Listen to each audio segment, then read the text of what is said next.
Capítulo 3 Além do poder. Enquanto o homem tiver alguém ou alguma coisa em que possa se apegar, não encontrará Deus.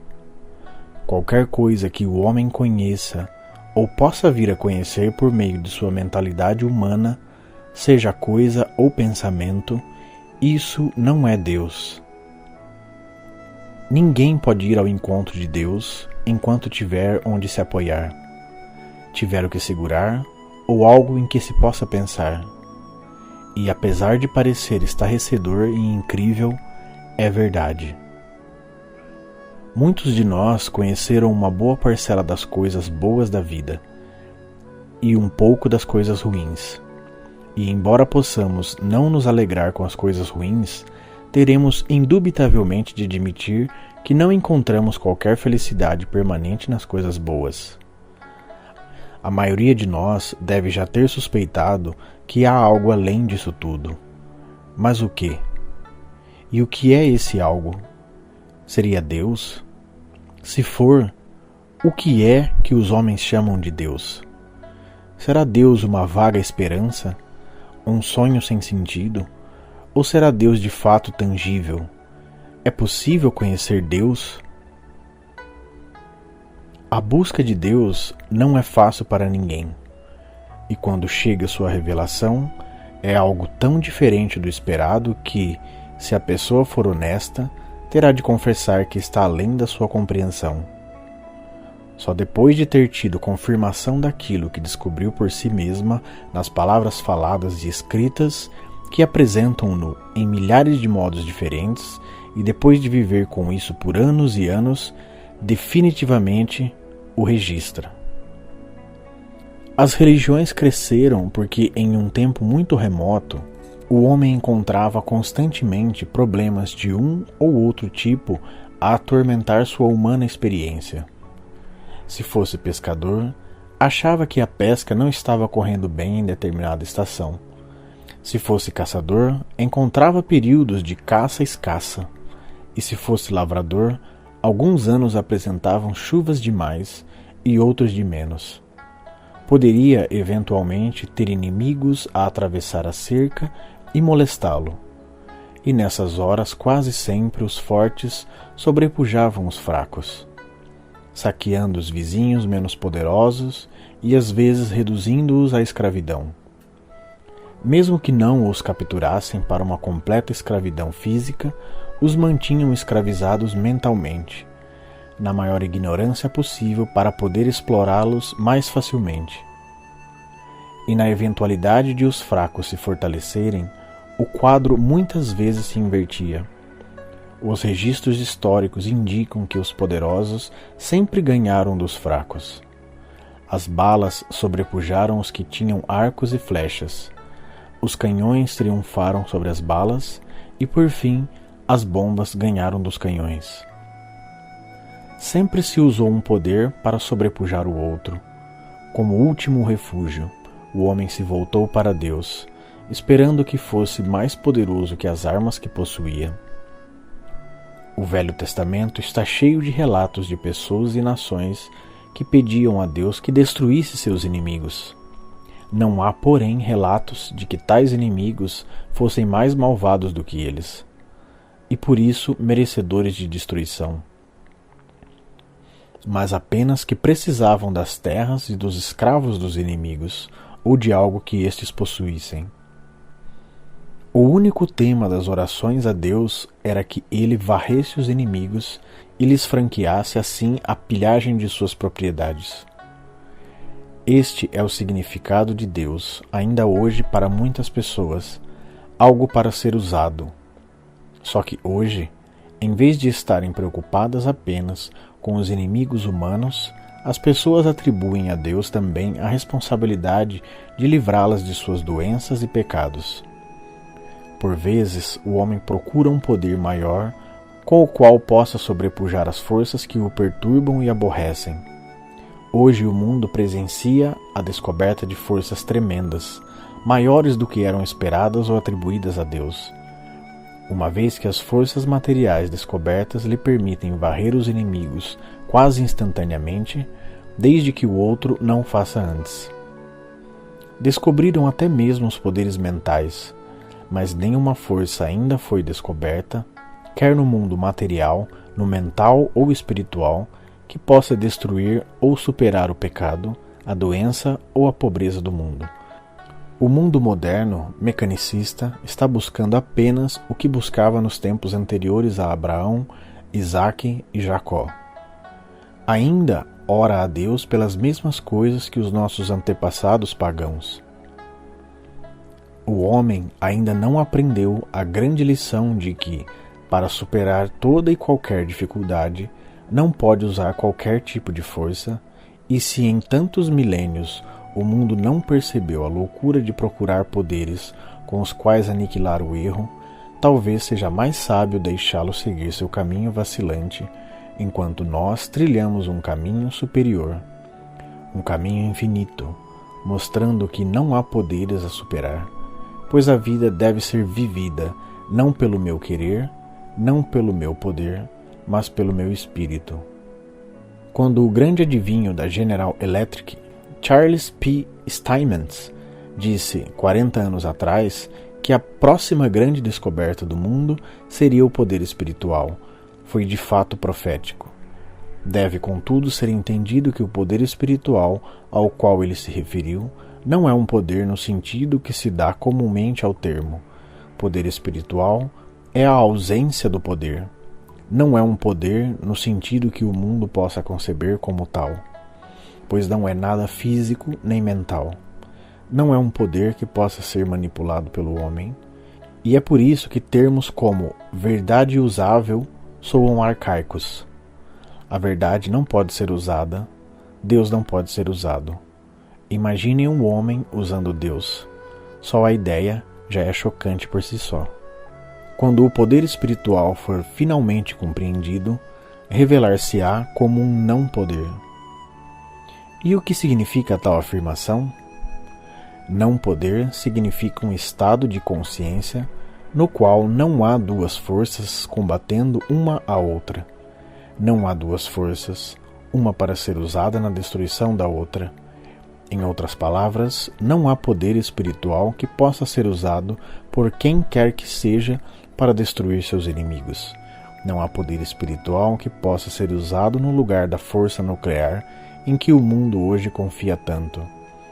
Alguns poderão pensar que, uma vez que o poder que procuramos e esperamos usar é espiritual, o seu uso seria legítimo. O que estaríamos realmente fazendo seria esperar que o poder espiritual fizesse exatamente o que confiamos que as bombas façam.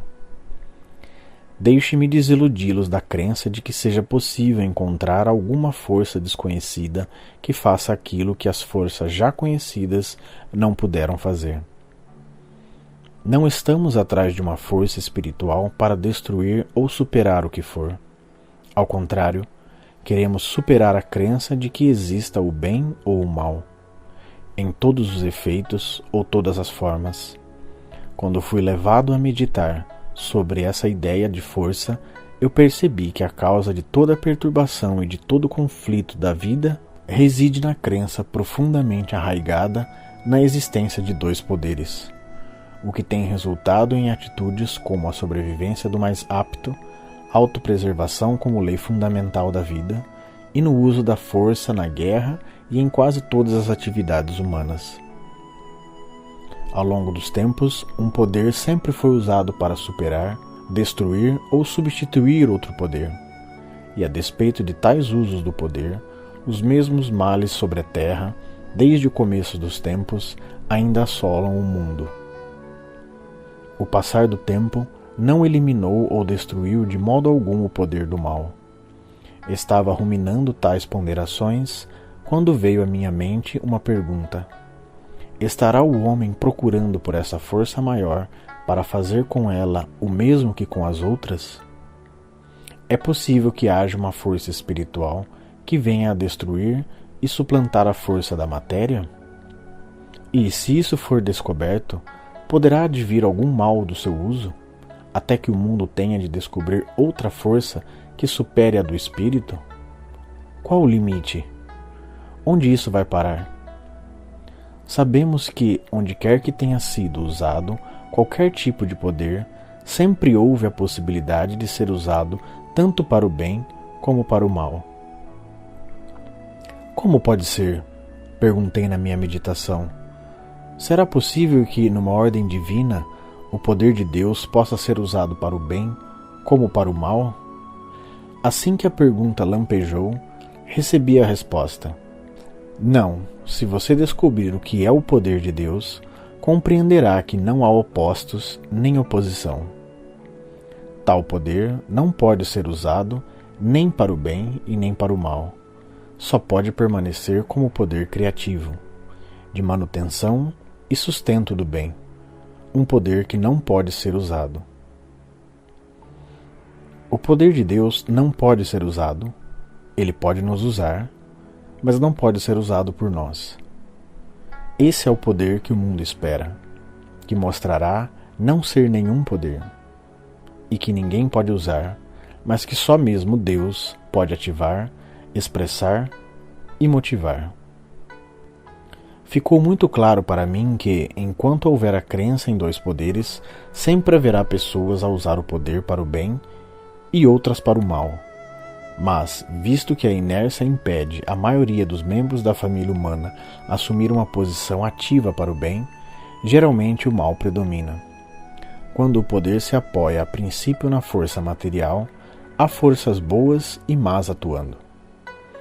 Veio então a era em que predominou a força mental, e por um curto lapso de tempo, ela foi boa. O poder mental foi usado para curar e regenerar. Mas logo descobriu-se que o poder mental poderia ser usado para propósitos ruins, tanto quanto para os bons. E hoje o mundo abriga, como sempre, ambas as forças, a material e a mental. O desafio é, pois, ir além do uso de qualquer força ou poder, até um estado de não poder.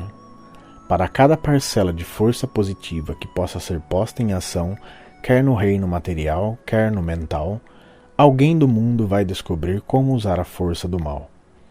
A solução definitiva para esta luta de forças opostas está na habilidade de se erguer até o poder de Deus, que não é um poder bom, mas criador, de manutenção e sustento. Erguer-se até a dimensão de vida em que não há poderes, isto é, poderes que possam ser usados. No universo criado por Deus, o segredo da vida está no não poder. Quando atingimos o ponto do não poder, este pode atuar por nós, dentro e por meio de nós. Isto nos coloca em posição bem humilde, onde pode ocorrer muito do que não gostamos. E temos o alerta que Jesus, o Cristo, nos deu. Eu por mim mesmo nada posso fazer. E é este o intuito desta mensagem: chegar a um ponto onde não só concordamos com a afirmativa eu de mim mesmo nada faço, mas também demonstrar que isto é realmente verdadeiro. Deixamos o não poder, ou poder de Deus, afirmar-se e fazer o trabalho. Há uma segunda parte deste princípio, de igual importância e corolário natural da primeira. Afirmei acima que o homem sempre procurou um poder para sobrepujar outros poderes, mas também procurou algo além disso. Procurou por um Deus que lhe desse coisas como comida, roupas, moradia. Como o mestre sabia disso, preveniu seus seguidores assim: não cuideis de vossas vidas, do que comereis, do que bebereis, e nem do vosso corpo, como o cobrireis. Ele sabia que desde muito tempo o homem estivera à procura de um Deus que lhe desse comida, roupa, abrigo, companhia, suprimento, boas colheitas, boa caça e boa pesca. E apesar de sua ordem para que parassem de procurar coisas, 2000 anos depois, o mundo ainda vai à igreja rezar justamente por aquilo que o Novo Testamento disse para não buscar na oração. Os homens ainda procuram um Deus que lhe dê coisas. e falham assim como falharam na busca de um Deus que fosse um poder insuperável para destruir seus inimigos. Quando abandonamos a busca do poder de Deus, encontraremos o não-poder, que trará harmonia para a nossa vida. Quando pararmos de pedir coisas para Deus, receberemos o maior dos presentes, Deus mesmo. Receberemos Deus na consciência, em nosso santuário interior, neste lugar secreto do Altíssimo que não se encontra em outro lugar senão dentro de nós mesmos. A grande lição a ser aprendida é que o intuito de todas essas coisas é a descoberta de Deus como um fim em si mesma. Àqueles que pensam, será que terei saúde? Ou, será que terei farto suprimento? Minha resposta é, eu assim suponho, pois a graça de Deus nos supre abundantemente de tudo o que precisamos, mesmo daquilo que se apresenta como este nosso cotidiano, embora nós não tenhamos qualquer poder para obter tais coisas de Deus. Quando temos a real percepção consciente de Deus, a dor, as perdas e as limitações desaparecem. Infelizmente, ainda haverá pessoas doentes ou pobres. Os pobres sempre estarão conosco, pobres de saúde, de carteira ou pobres moralmente. Com estes, repartimos a abundância do melhor de nossa capacidade. Mais do que isso, não podemos fazer. Nunca poderemos dar-lhes tudo aquilo de que precisam ou que querem. Essa é uma impossibilidade, porque não tem fim as necessidades ou os desejos do homem cujo fôlego está nas narinas, pois até que alguém perceba a futilidade da busca das coisas, nunca será satisfeito. Por que não paramos de procurar o poder de Deus, de buscar algum pensamento ou verdade que achamos nos deixariam melhores ou mais prósperos, e em vez disso não atentamos para o fato de que por nós mesmos nada podemos fazer, e que ninguém descobriu um poder que destrua os inimigos? Fiquemos com a observação de que todo o mal do mundo constitui o braço de carne, e deixemo-lo que se vá de nossa vida. Deixemo-lo passar, não forçando ou empurrando para longe, apenas deixando passar. Nada se consegue lutando física ou mentalmente, pois lutar só faz aumentar o que parece ser um poder maligno na nossa vida. Somos nós que mantemos falsamente um sentido de poder no pecado, no falso apetite, na doença, na perda ou na limitação, um sentido de poder que a coisa em si, qualquer que seja, nunca teve. E eis porque não foi até hoje descoberto um poder em nenhum dos reinos, material, mental ou espiritual, que tenha sido suficiente para modificar qualquer condição indesejável. Sempre que nos acode o pensamento, eu preciso disso, ou eu preciso daquilo, ou eu gostaria disso ou daquilo, ou ainda terei isto ou aquilo, nossa reação deveria ser: o homem não vive só de pão, pelos efeitos, pela criação, mas do Espírito do Criador. Essa deverá ser uma atitude contínua, até que tenhamos sobrepujado os nossos desejos por alguém ou por alguma coisa do reino exterior. Temos de abandonar todos os desejos do que é visível e perceber que vivemos não pelas coisas visíveis, mas sim pelas invisíveis, e notaremos então que o infinito invisível produzirá em nossa vida as circunstâncias, condições, pessoas e coisas de que necessitamos no nosso dia a dia.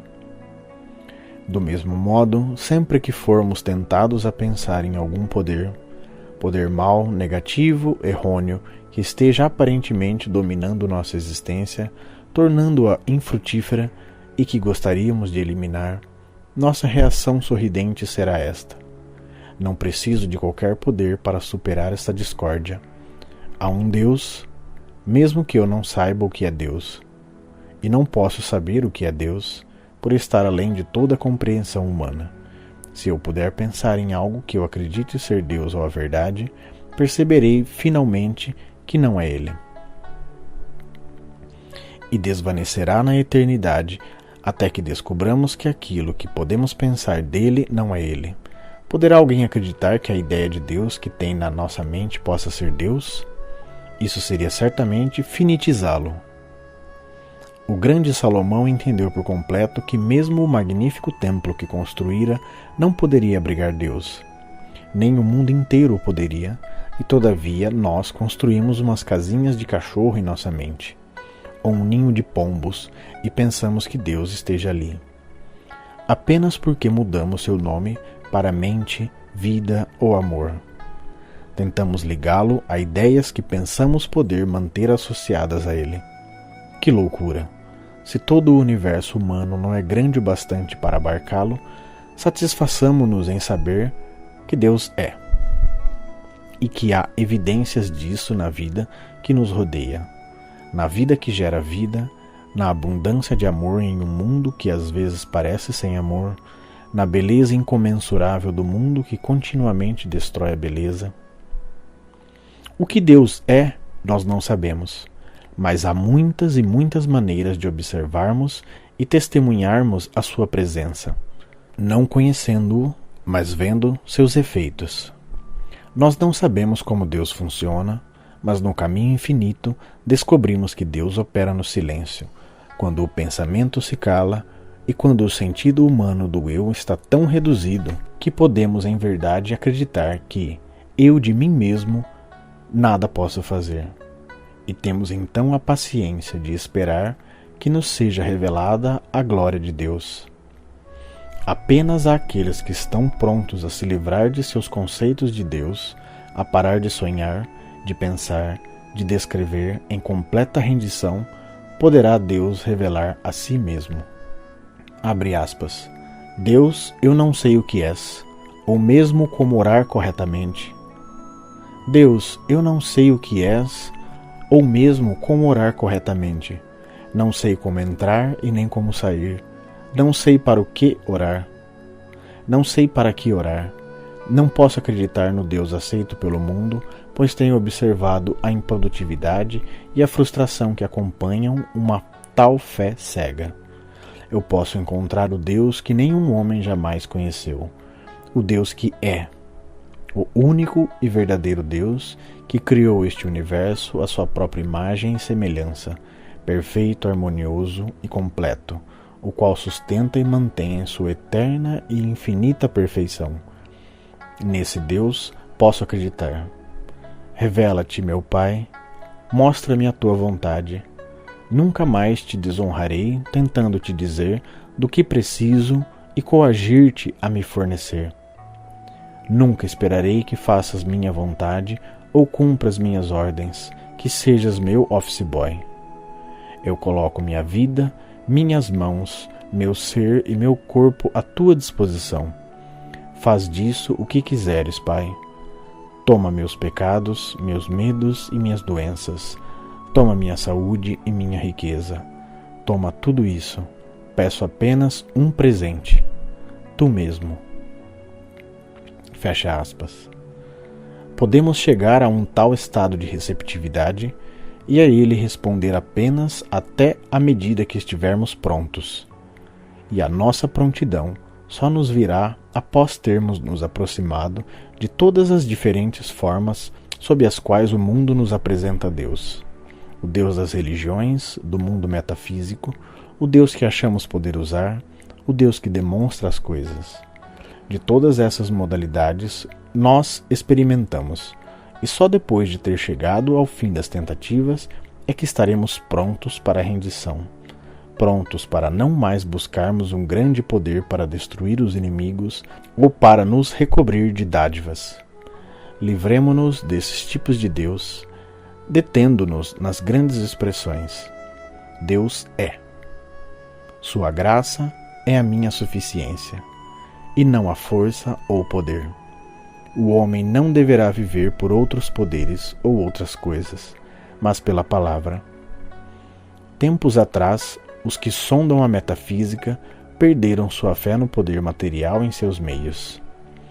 Agora, ao darmos o passo seguinte, que é nos livrarmos da crença nos meios mentais, poderes e remédios mentais, chegamos ao Deus real, que pode ser vivenciado, mas que nunca pode ser conhecido com a mente e que não pode ser usado.